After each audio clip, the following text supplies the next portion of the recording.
नमस्कार विद्यार्थी मित्रों। भारतीय ज्ञान प्रणाली के अंतर्गत आज का जो व्याख्यान का विषय है प्राचीन भारतीय खगोल विज्ञान और ज्योतिष अवलोकन और योगदान। यह तीसरा वीडियो लेक्चर है। इसमें मैं बिटको कॉलेज नासिक रोड के हिंदी विभाग से चंद्रकांत पांडुरंग तारू आपका पुनः स्वागत करता हूं। भारतीय खगोल विज्ञान और नौवहन दिशा निर्धारण। प्राचीन नाविक समुद्र में तारों और सूर्य की सहायता से दिशा पहचानते थे। ध्रुव तारा उत्तर दिशा बताने का प्रमुख साधन था। सूर्य की छाया और उदय अस्त बिंदु से पूर्व पश्चिम दिशा निर्धारित होती थी। भारतीय खगोल विज्ञान ने नौवहन को सुरक्षित और सटीक बनाया है। ध्रुव तारा, नक्षत्र ज्ञान, सूर्य छाया और गणितीय खगोल विज्ञान का प्रयोग समुद्री यात्राओं में होता था। इसी ज्ञान ने भारत को समुद्री व्यापार और विश्व संस्कृति से जोड़ने का काम किया है। आकाशीय नौवहन की मूल बातें इस प्रकार से है। पहली बात है दिशा निर्धारण, जिसके भीतर ध्रुव तारा हमेशा उत्तर दिशा बताता है। सूर्य का उदय और अस्त, सूर्य पूर्व में उगता है और पश्चिम में अस्त होता है, यह दिशा निर्धारण है। सप्तर्षि मंडल ध्रुव तारे को खोजने में सहायक होता है। दूसरी मूल बात है समय का अनुमान। सूर्य की स्थिति से दोपहर तय की जाती थी। जलघड़ी और छाया से समय मापा जाता था। समय जानकर नाविक अपने स्थान की लंबाई देशांतर समझने की कोशिश करते थे।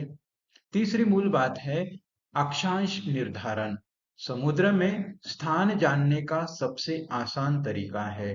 ध्रुव तारे की ऊंचाई पर्यवेक्षक का अक्षांक। उदाहरण के लिए, यदि ध्रुव तारा क्षितिज से 15 अंश ऊपर है तो आप 15 अंश उत्तर अक्षांश पर है। चौथी मूल बात है देशांतर निर्धारण। प्राचीन काल में देशांतर निकालना कठिन था। घड़ी और खगोलीय अवलोकन से धीरे धीरे इसका ज्ञान बढ़ा और चंद्रमा और ग्रहों की स्थिति की गणना से इसका अनुमान लगाया जाता था। पांचवी बात है नक्षत्र और तारामंडल का उपयोग। नाविक रात में नक्षत्र मंडल देखकर अपना मार्ग तय करते थे। छठी बात है खगोलीय यंत्र। ग्नोमोन, जो कि छाया से मापन करता था। एस्ट्रोलैब तारों और सूर्य की ऊंचाई मापने के लिए काम करता था। जल घड़ी या घटी यंत्र जिसे कहा जाता है, वह समय मापन का काम करता है। और क्रॉस टाक और सेक्टेंट बाद के युग में जैसे तारे सूर्य की ऊंचाई मापने के लिए इसका इस्तेमाल किया जाता था। इसका व्यावहारिक उपयोग इस प्रकार से है। दिन में सूर्य और रात में ध्रुव तारा या नक्षत्र दिशा और अक्षांश। समय, दूरी और यात्रा की प्रगति का अनुमान लगाना। नक्षत्र और ऋतु, मौसम की जानकारी और यात्रा की सुरक्षा के लिए। आकाशीय नौवहन का आधार है तारे और सूर्य को देखकर दिशा, समय और स्थान निर्धारण करना। प्राचीन भारतीय नाविक ध्रुव तारे, सप्तर्षि मंडल और नक्षत्रों का उपयोग करके महासागरों में दूर दूर तक यात्रा करते थे। यही तकनीक बाद में अरब और यूरोपीय नाविकों ने अपनाई और उसे विकसित भी किया है। नौवहन में उपयोग। पहला है अक्षांश का निर्धारण। नाविक ध्रुव तारा या अन्य तारे की ऊंचाई मापते थे। उस मापन की तुलना तारा सूची पत्र में दी गई ऊंचाई से करके अपने अक्षांश का पता लगाते थे। देशांतर का अनुमान। सूर्य, चंद्रमा, ग्रहण की स्थिति तारा सूची पत्र से मिलाई जाती थी। अगर स्थानीय समय और पत्र में लिखे मान में अंतर है तो जहाज की पूर्व अथवा पश्चिम स्थिति मिल जाती थी। दिशा निर्धारण, तारा सूची पत्र बताता है कि किस समय कौन सा तारा किस दिशा में होगा।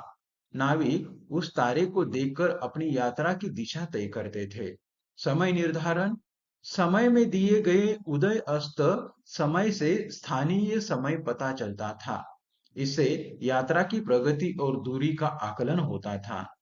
ऋतु और मौसम का ज्ञान, नक्षत्रों की स्थिति से नाविक जानते थे कि कौन सा मौसम है। समुद्र यात्रा के लिए शुभ और सुरक्षित समय का चुनाव भी यही पत्र बताता था।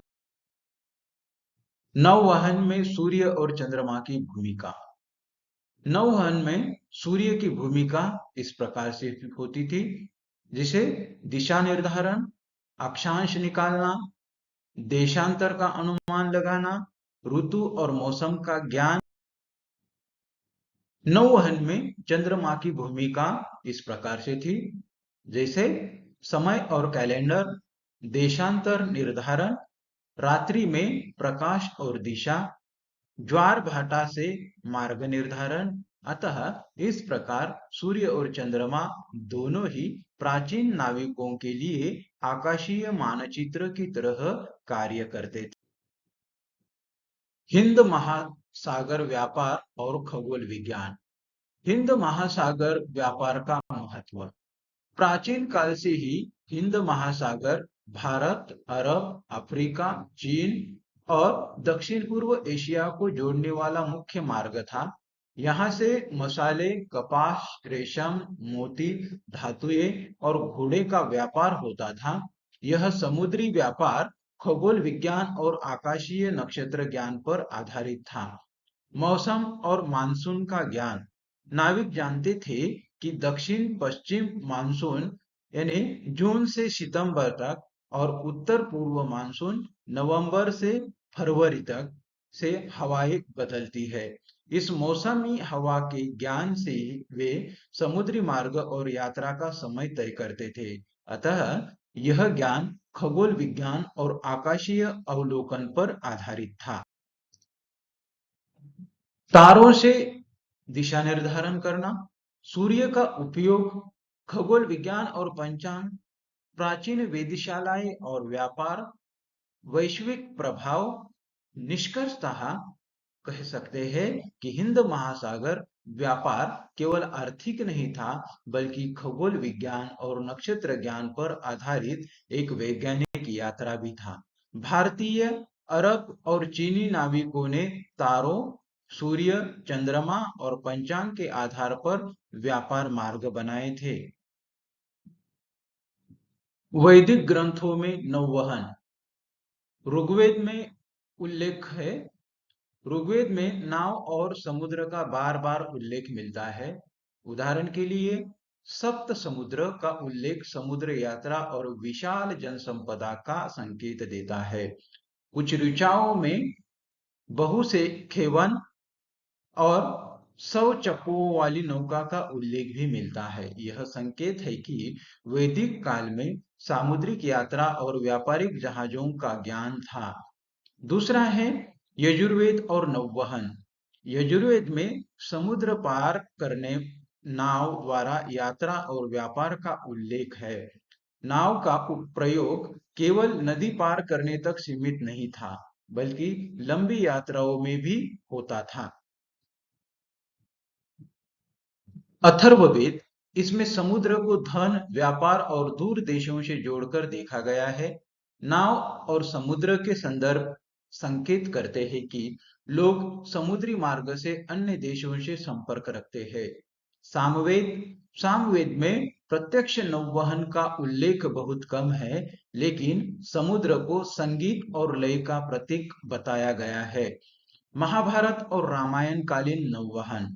महाभारत में यदुवंशी और अन्य जनजातियों के समुद्री व्यापार का उल्लेख है। रामायण में श्री राम के वानरों द्वारा समुद्र पार करने का प्रसंग समुद्री ज्ञान और नौवहन का प्रतीक है। वैदिक ज्योतिष और नौवहन।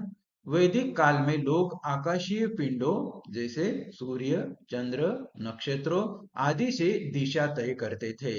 नक्षत्र दर्शन के आधार पर रात्रि में मार्ग ज्ञात करना, यह आधुनिक नेविगेशन की प्रारंभिक झलक है। वैदिक ग्रंथों में सीधे नौवहन शास्त्र की तरह कोई विशेष ग्रंथ नहीं है, लेकिन ऋग्वेद, यजुर्वेद, अथर्ववेद और पुराणों में नाव, समुद्र, व्यापार और नक्षत्रों द्वारा दिशा ज्ञान के कई संदर्भ मिलते हैं।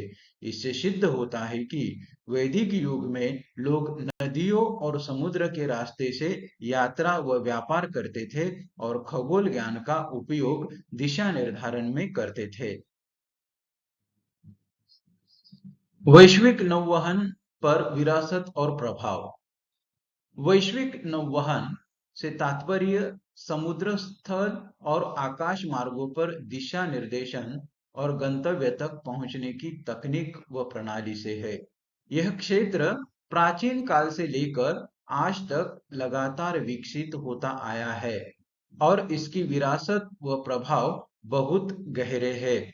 निष्कर्षतः वैश्विक नौवहन ने न केवल मानव सभ्यता को भौगोलिक रूप से जोड़ने का काम किया, बल्कि आर्थिक, सांस्कृतिक और राजनीतिक स्तर पर भी गहरा प्रभाव छोड़ा है।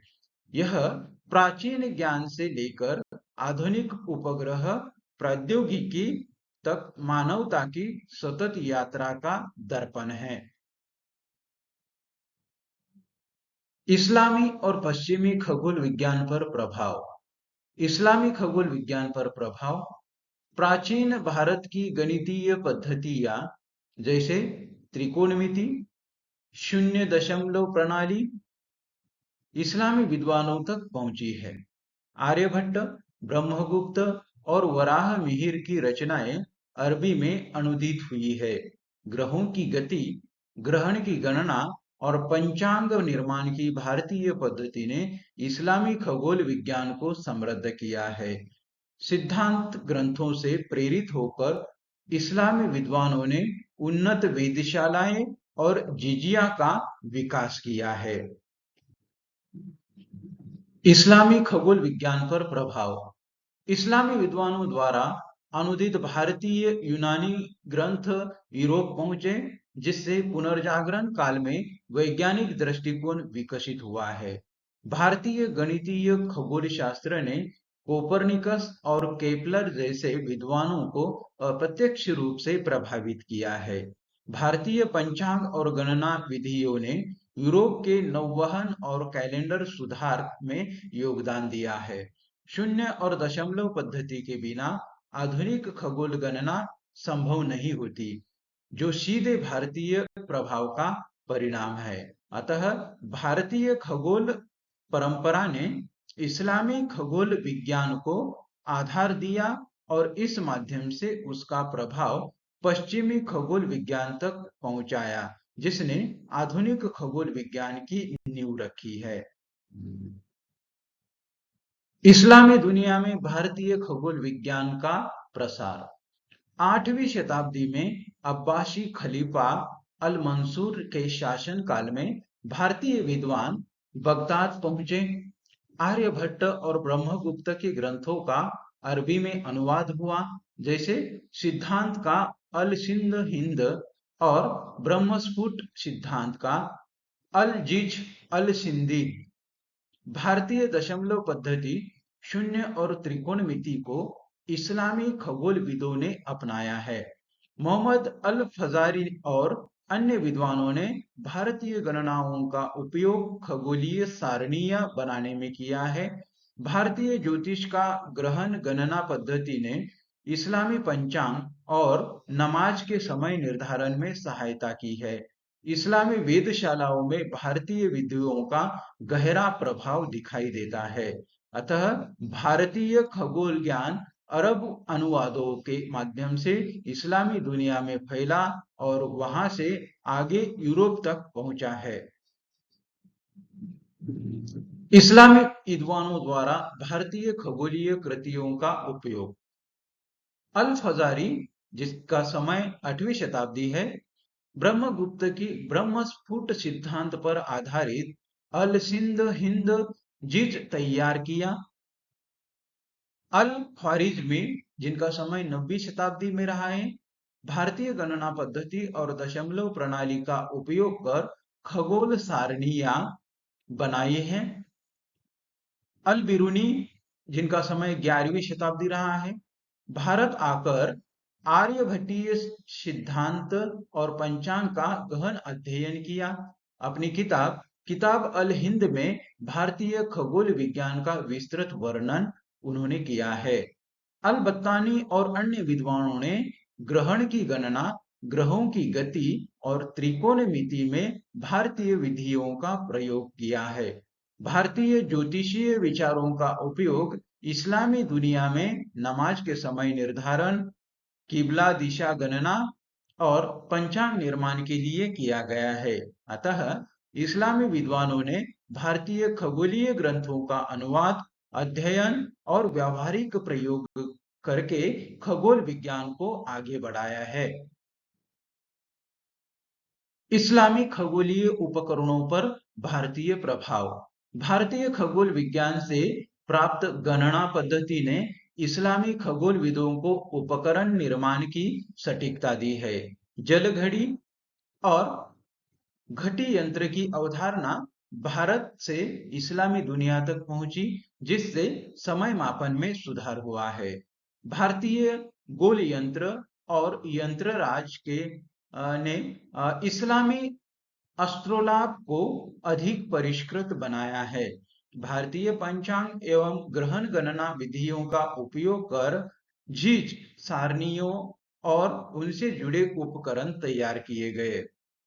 सूर्य, चंद्रमा और ग्रहों की गति मापने हेतु छाया मापन विधि का प्रयोग भारत से लिया गया। इस्लामी वेधशालाओं में प्रयुक्त सेक्स्टेंट व अन्य कोण मापक यंत्रों की जड़ें भारतीय खगोलीय उपकरणों में देखी जाती है। अतः भारतीय गणना पद्धति और उपकरणों ने इस्लामी खगोल विज्ञान को अधिक व्यावहारिक और तकनीकी रूप से उन्नत बनाने में अहम भूमिका निभाई है। अरबी अनुवादों के माध्यम से यूरोप में प्रसार। 8वीं-9वीं शताब्दी में भारतीय ग्रंथ, जिनमें आर्यभट्टीय ब्रह्मस्फुट सिद्धांत का अरबी में अनुवाद हुआ है। इस्लामी विद्वानों ने इन्हें आगे लैटिन में अनुवाद किया, विशेषकर स्पेन और सिसिली के अनुवाद केंद्रों में। अल ख्वारिज्मी की खगोलीय सारणियां लैटिन में जाकर यूरोप की गणितज्ञों के लिए आधार बनी है।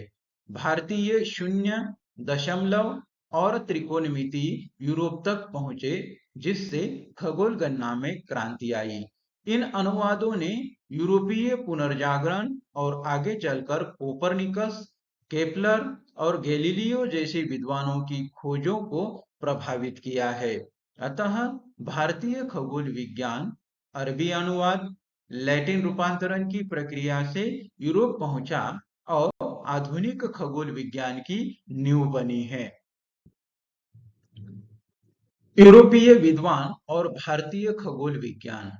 लैटिन अनुवादों के माध्यम से यूरोपीय विद्वानों को भारतीय गणित और खगोल विज्ञान की जानकारी मिली है। फिबोनाची, जिसका समय 13वीं शताब्दी है, भारतीय अंकों और शून्य को अरबी माध्यम से यूरोप के लोकप्रिय बनाया। कोपरनिकस, जिनका समय 16वीं शताब्दी है, ग्रहों की गति संबंधी गणनाओं में प्रयुक्त त्रिकोणमिति और दशमलव प्रणाली भारतीय योगदान का अप्रत्यक्ष परिणाम था। केपलर और गैलीलियो, जिनका समय 16वीं से 17वीं शताब्दी रहा है, भारतीय गणना आधारित सारणियों और अरबी भारतीय खगोल ज्ञान से प्रेरित होकर ग्रहों की गति और दूरबीन आधारित अध्ययन को आगे बढ़ाया है। फ्रांसीसी व जर्मन विद्वान, जिनका समय 18वीं शताब्दी है, भारत आए और सूर्य सिद्धांत जैसे ग्रंथों का यूरोपीय भाषाओं में अनुवाद किया। ब्रिटिश ओरिएंटलिस्ट 18वीं से 19वीं शताब्दी, भारतीय पंचांग और खगोल ग्रंथों का अध्ययन कर आधुनिक खगोल इतिहास लेखन में शामिल किया। अतः भारतीय खगोल विज्ञान ने यूरोपीय विद्वानों को गणना पद्धति, त्रिकोणमिति, शून्य दशमलव प्रणाली और ग्रहों की गति संबंधी ज्ञान प्रदान किया, जिसने आधुनिक खगोल विज्ञान के विकास को गति दी है। वैश्विक खगोल विज्ञान पर भारतीय विरासत और प्रभाव।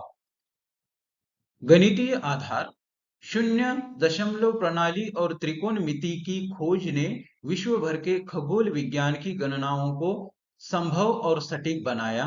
ग्रंथ और अनुवाद, आर्यभट्टीय, ब्रह्मस्फुट सिद्धांत और सूर्य सिद्धांत जैसे ग्रंथ अरबी अनुवादों के माध्यम से इस्लामी दुनिया और वहां से यूरोप पहुंचे। खगोलीय सारणियां, भारतीय पंचांग और नवग्रह गणना पद्धतियों ने इस्लामी व यूरोपीय झीज, टेबल्स और कैलेंडर सुधार में योगदान दिया। उपकरणों पर प्रभाव, एस्ट्रोलाब, जलघड़ी और व्याख्याला निर्माण में भारतीय अवधारणाओं ने महत्वपूर्ण भूमिका निभाई है। वैश्विक वैज्ञानिक परंपरा, भारतीय खगोल ज्ञान ने इस्लामी विद्वानों, पुनर्जागरण कालीन यूरोप और आधुनिक वैज्ञानिक क्रांति तक निरंतर प्रेरणा दी है।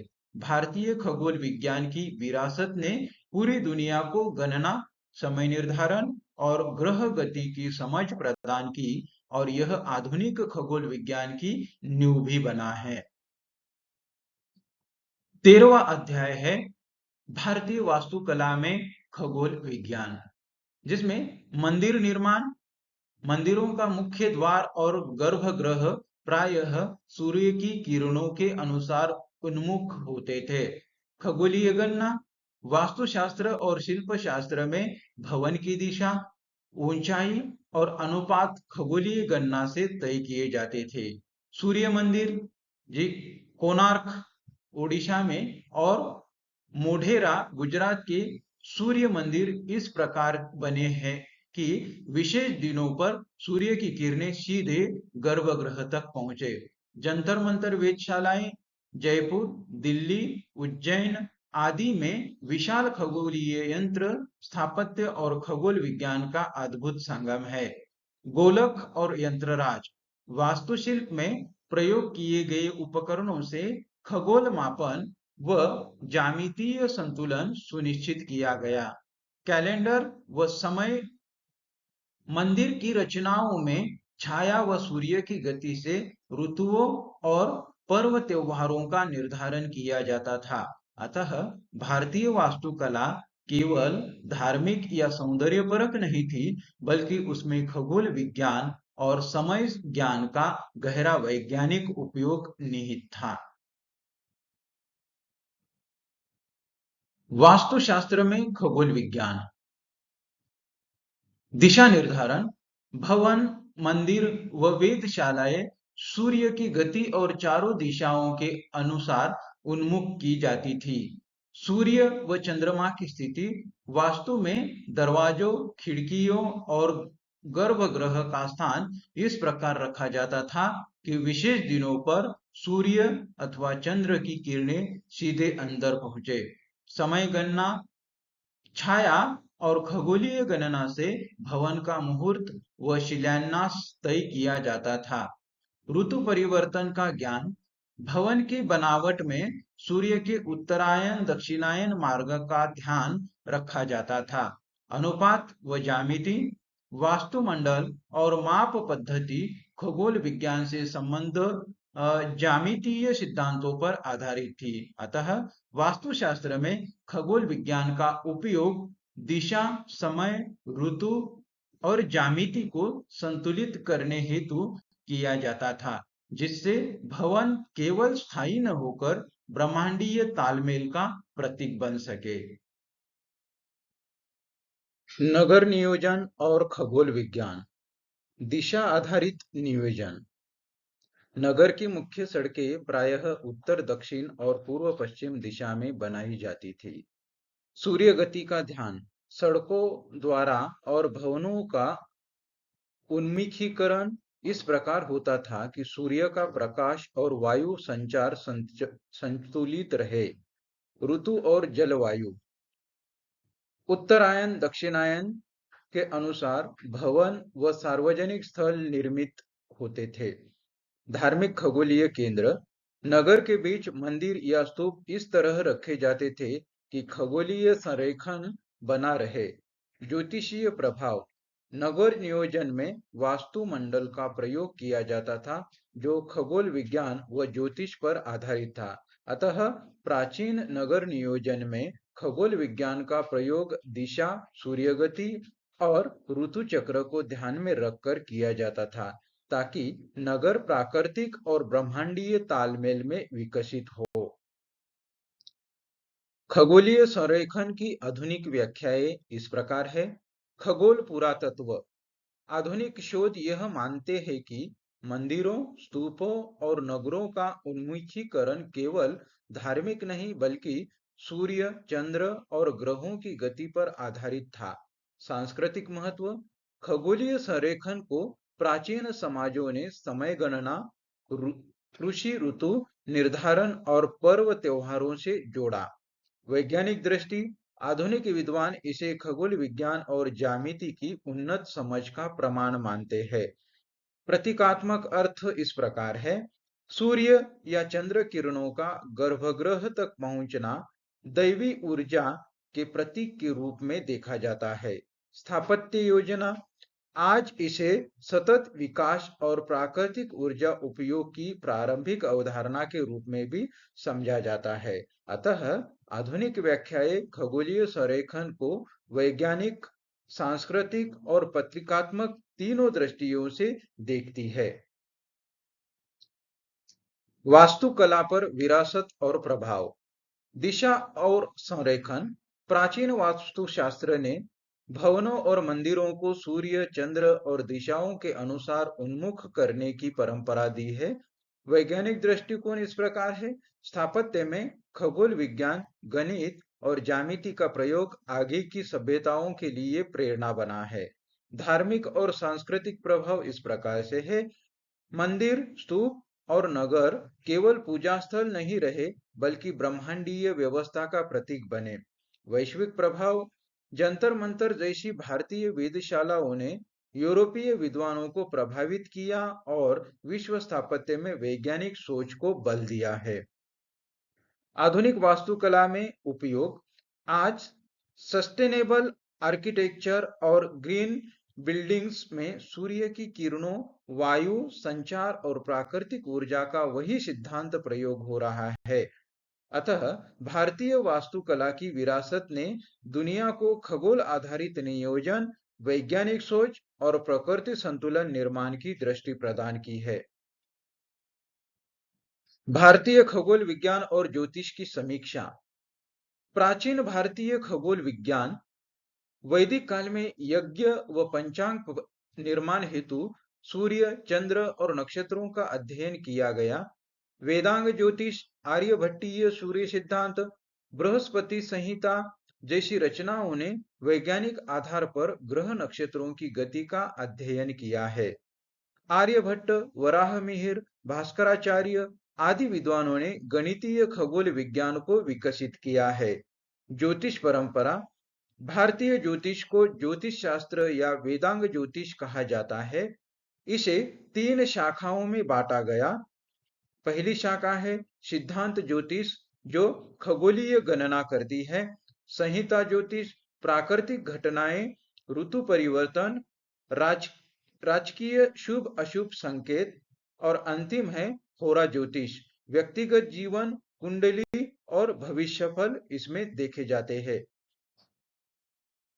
वैज्ञानिक योगदान इस प्रकार से है। शून्य और दशमलव पद्धति का विकास, ग्रहण, अयनांश, नाक्षत्रिक समय, वर्ष गणना की सटीक व्याख्या, आर्यभट्ट द्वारा पृथ्वी की परिक्रमा का विचार और भास्कराचार्य द्वारा गुरुत्वाकर्षण का उल्लेख।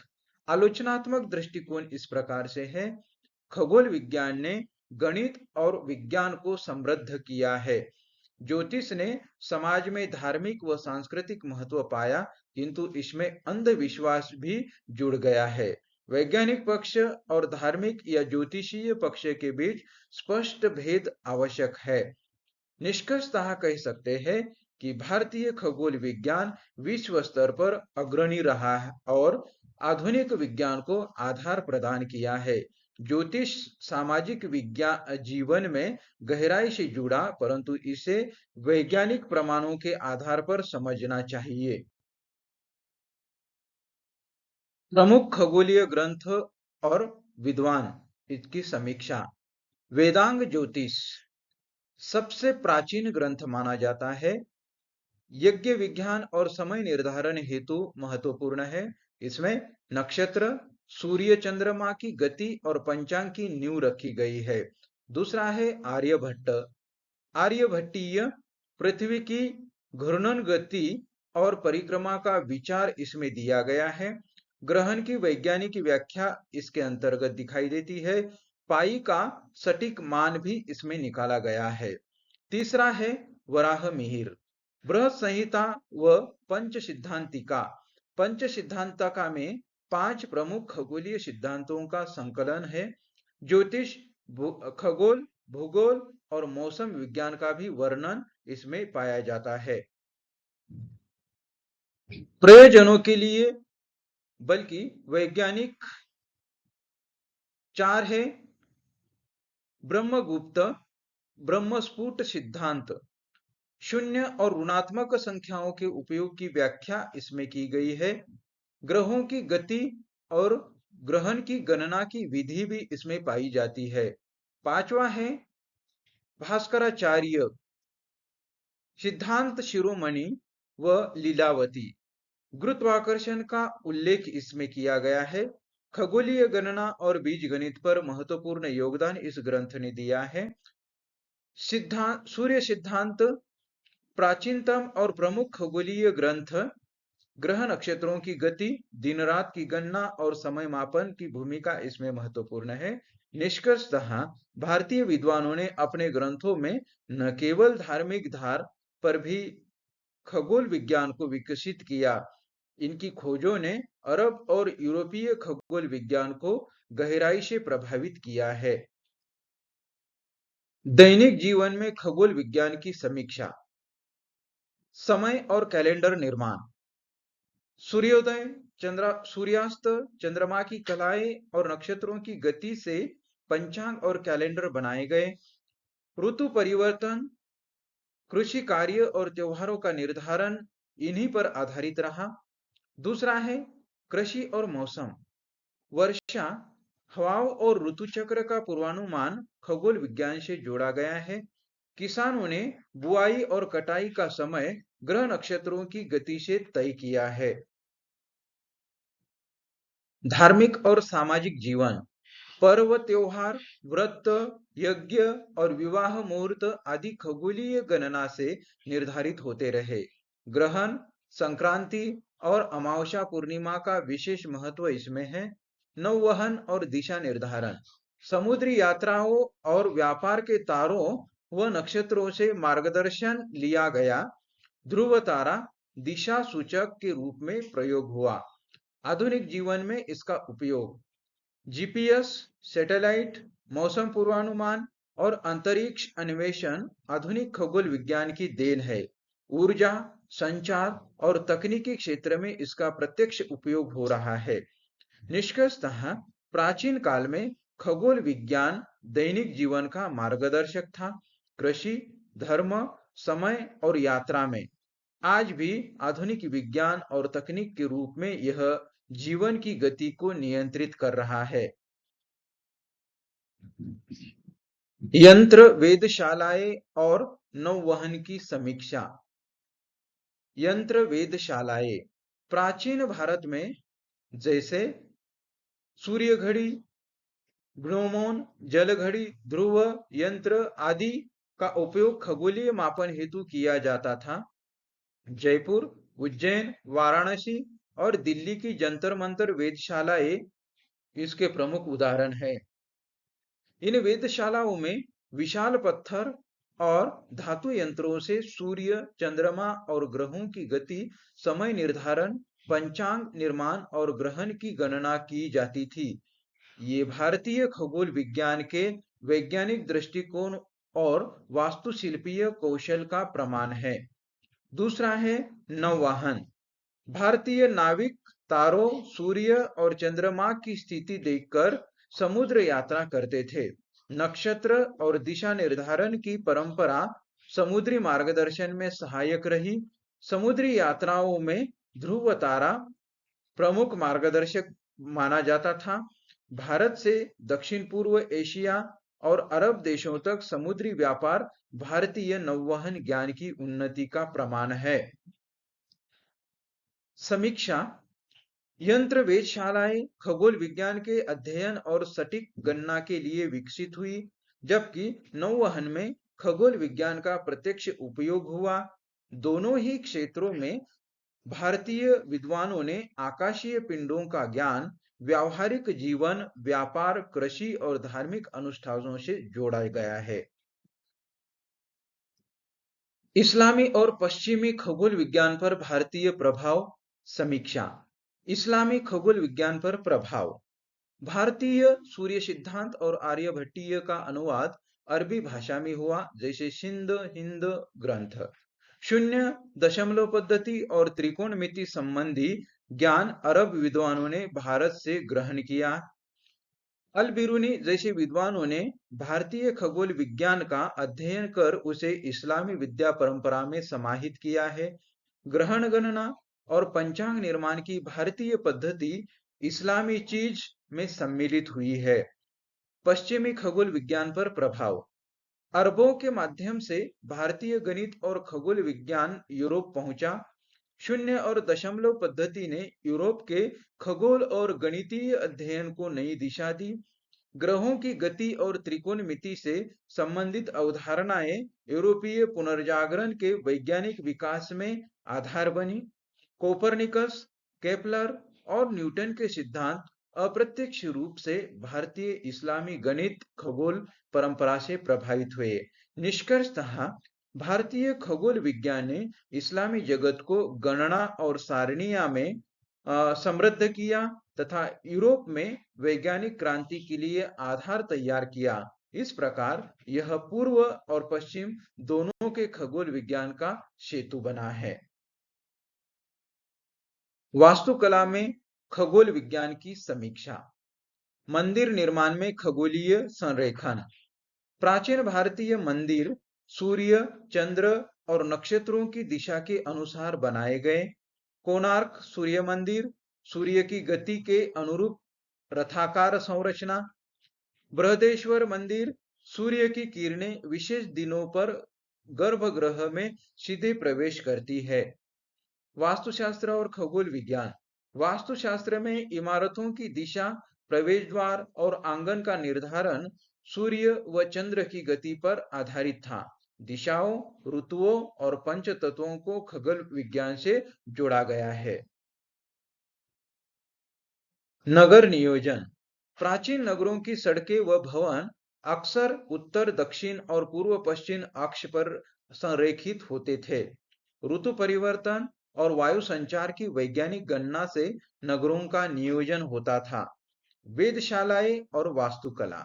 जंतर मंतर जैसी वेधशालाएं वास्तुकला और खगोल विज्ञान का अद्भुत मेल है। विशाल यंत्रों को पत्थर और गारे से इस प्रकार बनाया गया कि वे ग्रह नक्षत्रों की गति को माप सके। निष्कर्षतः भारतीय वास्तुकला केवल धार्मिक या सौंदर्यपरक न होकर खगोल विज्ञान से गहराई से जुड़ी थी। इससे यह स्पष्ट होता है कि प्राचीन भारत में खगोल विज्ञान और वास्तुकला का वैज्ञानिक समन्वय अत्यंत उन्नत स्तर का था। निष्कर्ष और आज की प्रासंगिकता। निष्कर्ष इस प्रकार है। भारतीय खगोल विज्ञान और ज्योतिष ने गणित, वास्तुकला, नौवहन और पंचांग निर्माण को वैज्ञानिक आधार दिया है। वेधशालाएं, खगोलीय ग्रंथ और विद्वान विश्व स्तर पर ज्ञान विस्तार के वाहक बने हैं। खगोल विज्ञान और ज्योतिष का समन्वय समाज, धर्म और संस्कृति से गहराई से स्थापित रहा है। आज की प्रासंगिकता इस प्रकार है। पंचांग, त्योहार और धार्मिक अनुष्ठान आज भी खगोल गणना पर आधारित है। जीपीएस, उपग्रह संचार, मौसम पूर्वानुमान और अंतरिक्ष अनुसंधान आधुनिक जीवन के अभिन्न अंग है। वास्तुशास्त्र और सौर ऊर्जा आधारित भवन निर्माण में खगोलीय दिशा निर्देश अभी भी उपयोगी है। अंधविश्वास से परे खगोल विज्ञान का वैज्ञानिक अध्ययन आज भी मानव विकास और तकनीकी प्रगति की कुंजी है। आधुनिक खगोल विज्ञान बनाम प्राचीन खगोल विज्ञान। पहलू, प्राचीन भारतीय खगोल विज्ञान, आधुनिक खगोल विज्ञान। ज्ञान का आधार वेदांग, ज्योतिष, सूर्य सिद्धांत, आर्यभट्टीय जैसे ग्रंथ हैं। नक्षत्र और ग्रहों का अवलोकन, टेलीस्कोप, उपग्रह, स्पेस ऑब्जर्वेटरी, कंप्यूटर और मॉडलिंग। उपकरण, सूर्य घटी, जल घटी, यंत्रराज, जंतर मंतर जैसी वेधशालाएं, Hubble telescope, James Webb space telescope, radio telescope, robotic probe. मुख्य अवधारणाएं, पृथ्वी की गति, ग्रहण की गणना, सूर्य और दशमलव पद्धति, ग्रह नक्षत्र की स्थिति, बिग बैग सिद्धांत, black hole, dark matter energy, अंतरिक्ष अन्वेषण। उद्देश्य, पंचांग निर्माण, धार्मिक अनुष्ठान, कृषि और नौवहन हेतु समय निर्धारण, ब्रह्मांड की उत्पत्ति, संरचना और भविष्य को समझना। तकनीकी उपयोग, सीमाएं अनुभवजन्य और गणनात्मक, परंतु उपकरणों की सीमित क्षमता, वैज्ञानिक प्रयोग, अंतरिक्ष मिशन, गणना की उच्च सटीकता। प्राचीन भारतीय खगोल विज्ञान ने गणितीय और वैचारिक नींव रखी, जबकि आधुनिक खगोल विज्ञान ने वैज्ञानिक उपकरणों और तकनीक से ब्रह्मांड की गहराई तक अध्ययन संभव बनाया। दोनों मिलकर मानव ज्ञान के विकास की सतत यात्रा को दर्शाते हुए नजर आते हैं। समकालीन समाज में ज्योतिष, इसका सामाजिक प्रभाव इस प्रकार से रहा है। विवाह, मुहूर्त, गृह प्रवेश और त्योहारों में ज्योतिष का व्यापक प्रयोग हुआ है। व्यक्तिगत भविष्य, करियर, स्वास्थ्य और आर्थिक स्थिति जानने की जिज्ञासा आज भी ज्योतिष से जुड़ी हुई है। सांस्कृतिक महत्व इस प्रकार से है। ज्योतिष परंपरा धार्मिक आस्था और परंपराओं में गहराई से जुड़ी हुई है। कुंडली मिलान और ग्रह नक्षत्र पर आधारित अनुष्ठान आज भी आम प्रचलन में है।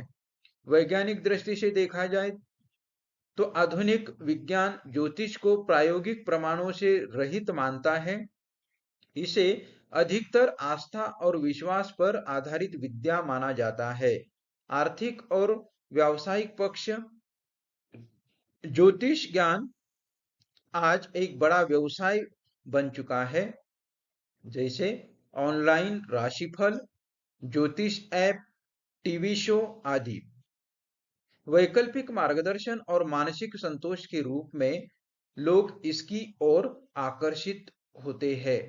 निष्कर्षतः कह सकते हैं कि समकालीन समाज में ज्योतिष आस्था, परंपरा और सांस्कृतिक जीवन का हिस्सा है। हालांकि वैज्ञानिक दृष्टि से इसे प्रामाणिकता की चुनौती है, परंतु यह लोगों को मानसिक सहारा और जीवन निर्णयों में मार्गदर्शन देता है। भारतीय खगोल विज्ञान और अंतरिक्ष अनुसंधान।